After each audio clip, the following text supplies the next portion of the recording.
The following presentation is a Barrett Sports Media production. Recognizing the unsung heroes of sports media. I'm stuck in this pit, working for less than slave wages, working on my day off. This is the Producers Podcast with Brady Farkas. I'm the executive producer. Oh, you're the executive producer. And it starts now. What's up, everybody? Welcome into another edition of the Barrett Sports Media Producers Podcast. Today, we catch up with Maura Dooley of Seattle Sports 710. She's one of the producers of the Brock and Salk show. So we find out what it's like to work alongside another producer, what it's like to have a baseball team that's actually relevant into October when it never has been. And we find out about her route to her spot at Brock and Salk, and how different is it producing the Brock and Salk show part 3 versus the Mike Salk show, which she was on before. So enjoy Maura Dooley of Seattle Sports 710. So Maura, you were producing the Mike Salk show. Now, as of a couple weeks ago, it's back to being the Brock and Salk show. So obviously some things are different, right? And there's a lot of moving parts now. 2 people to produce for. Brock's not in the studio live with you guys. He's remote. So kind of how has the role changed for you in the last month or so? It's not as different as you would think, I guess. When I first started working here at Seattle Sports, one of my first things that I did was fill in on Brock and Salk show every now and then. So it kind of feels like old times. So as far as the chemistry between everyone, I feel like that wasn't an issue at all. And we also have Justin Barnes producing and being an on-air contributor on our show. So that all just like took off pretty naturally. But as you said, Brock is in Denver. So there's just bringing in a remote host when we did have just a solo host in studio. There's some technical aspects to getting used to that and just not having as much of that normal prep time with everyone before the show. But, you know, they work together for so long, Brock and Salk, that it's they don't really need a lot of that. Obviously, I think a lot of producers got used to this in COVID where a lot of hosts were home or were remote. So how much did that experience help your staff produce the show under these circumstances?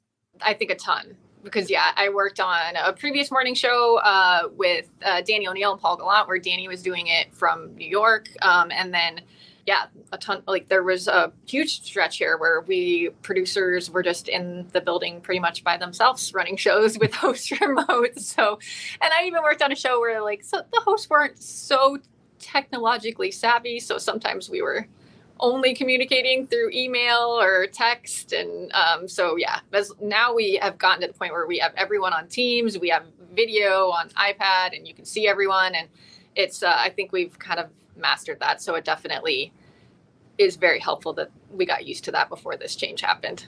Producing a morning show, talk to me about kind of your schedule and your guys' prep, your team's prep. What time is everybody getting up? What time is everybody getting in? How late are people staying up to watch games? Take me through that dynamic. As late as possible is when we get up. But so because, yeah, the morning show used to be 7 to 10, and they moved it to 6 to 10 with the change to the Mike Salk show originally. So, yeah, then we...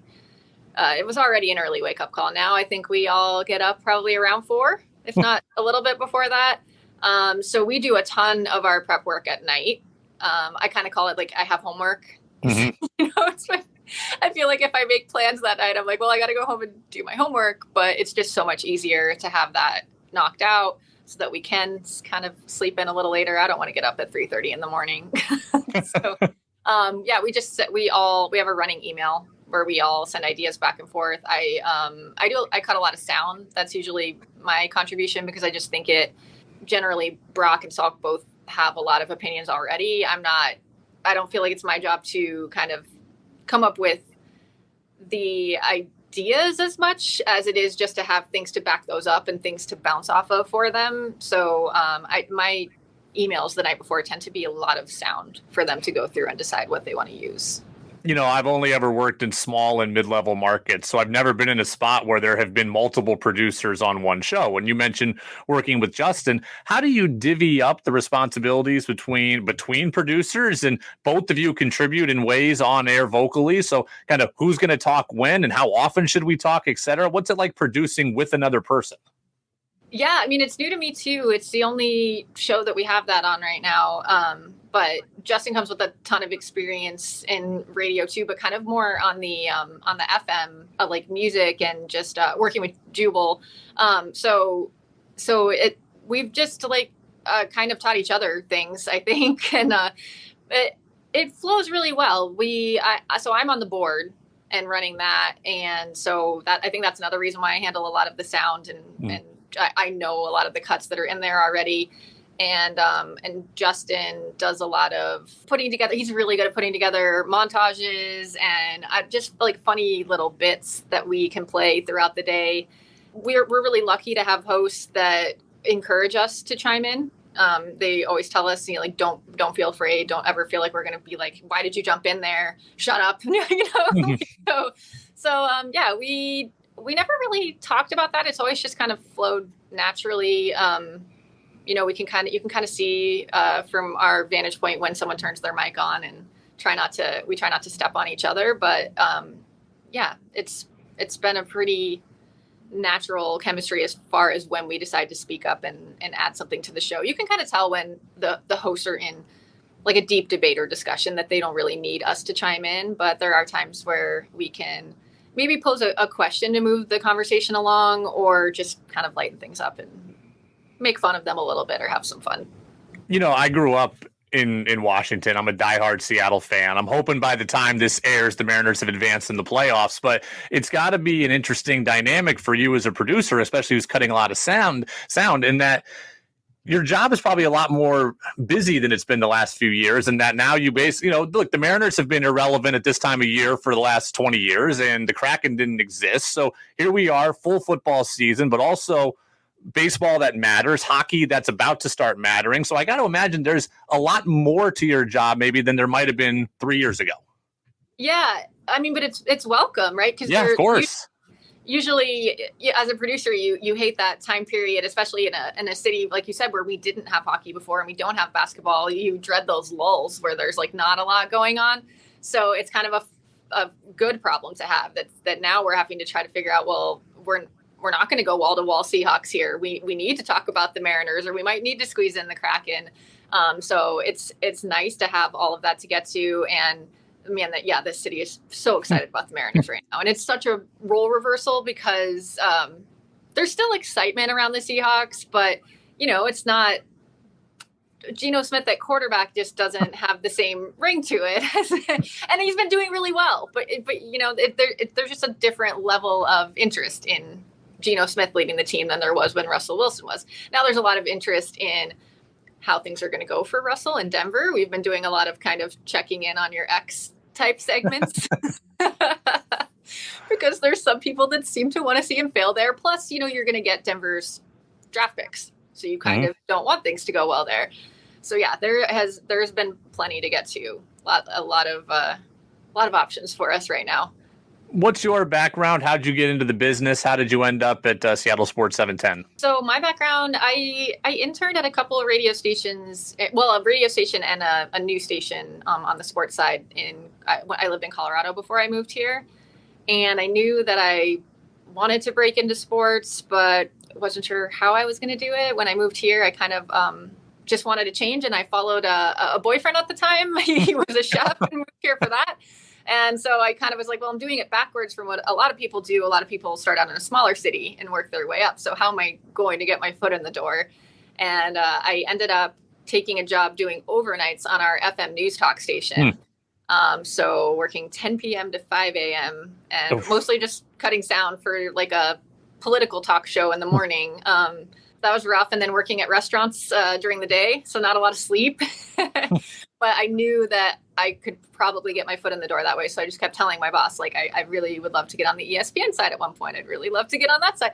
And it started slowly with just being able to do like 10 hours a week over there, filling in on the board and then filling and producing. And eventually, I got the offer to produce John Clayton's show, which was huge to me growing up watching him. And obviously we miss him so much here. He's a legend, but that was just like a huge step in my career that I was very excited about. To have that as your first full-time producing job was a big deal. And as you mentioned off air when we were talking, I saw you at the Super Bowl with him. Yeah.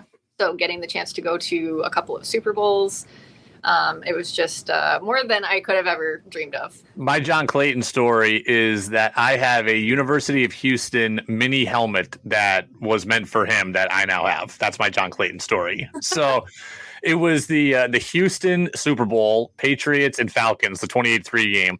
And there was a rep from Schutt Helmets walking around giving out mini helmets to every station. So John Clayton got a University of Houston one and left it on the table. And finally, it's like 7:00 Eastern on Friday of Super Bowl week. And I'm like, I don't think he's coming back for this. So I commandeered it. So I have the University of Houston John Clayton helmet.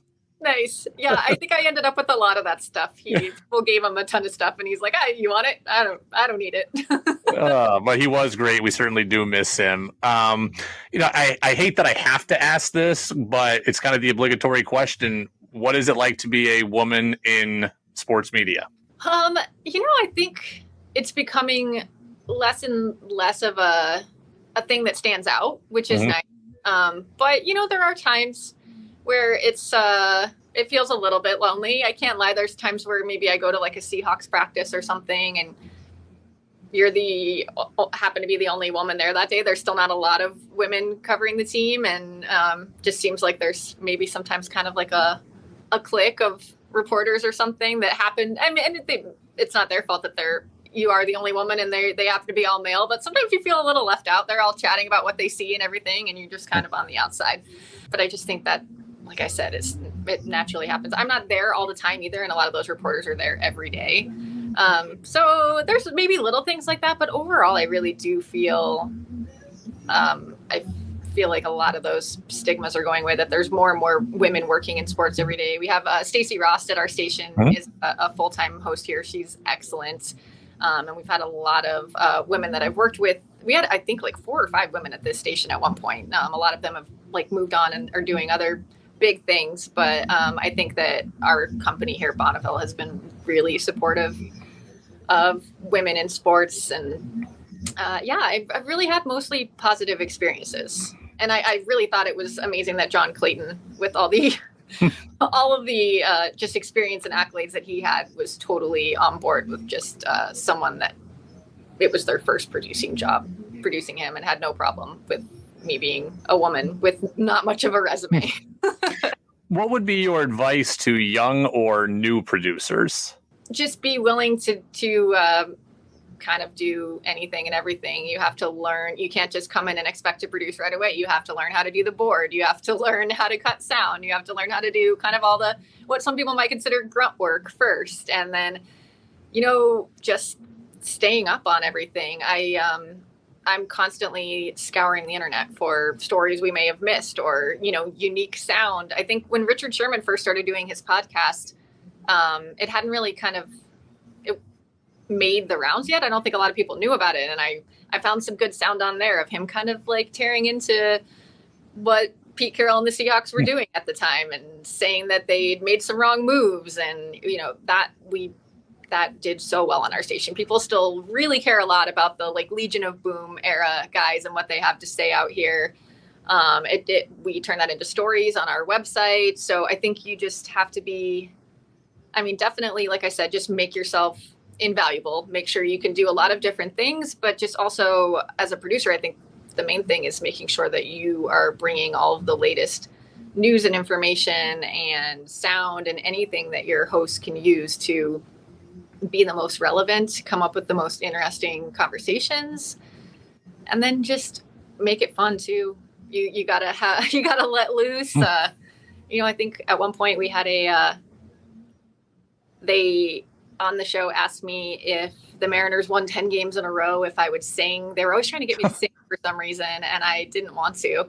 And then I kind of forgot about it. And way later in the season, the Mariners went on a 10-game winning streak. And they wanted me to sing, which I thought was really embarrassing, and I didn't really want to do it. But I ended up coming up with something fun where I played the DMX Rough Riders anthem instrumental, and I just did it very monotone. Like I was like, stop, drop, shut down. And everyone loved it. They thought it was hilarious. So, just you could take something that maybe you find embarrassing or you don't really want to do, but for the benefit of the show, kind of you can humiliate yourself but find a fun way to do it, or you can humiliate your host a little bit and find a fun way to do it. Maura, I appreciate the time. Thanks so much.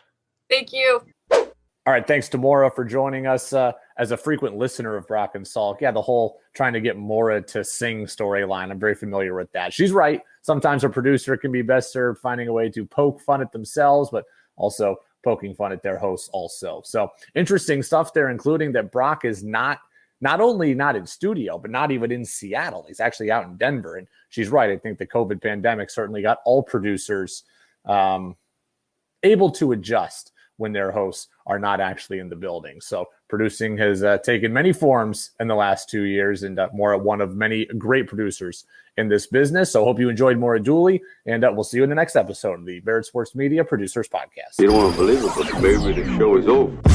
Thank you for listening to the Producers Podcast. To enjoy past and future episodes, check out iTunes, Spotify, Amazon, the iHeart app, and BarrettSportsMedia.com.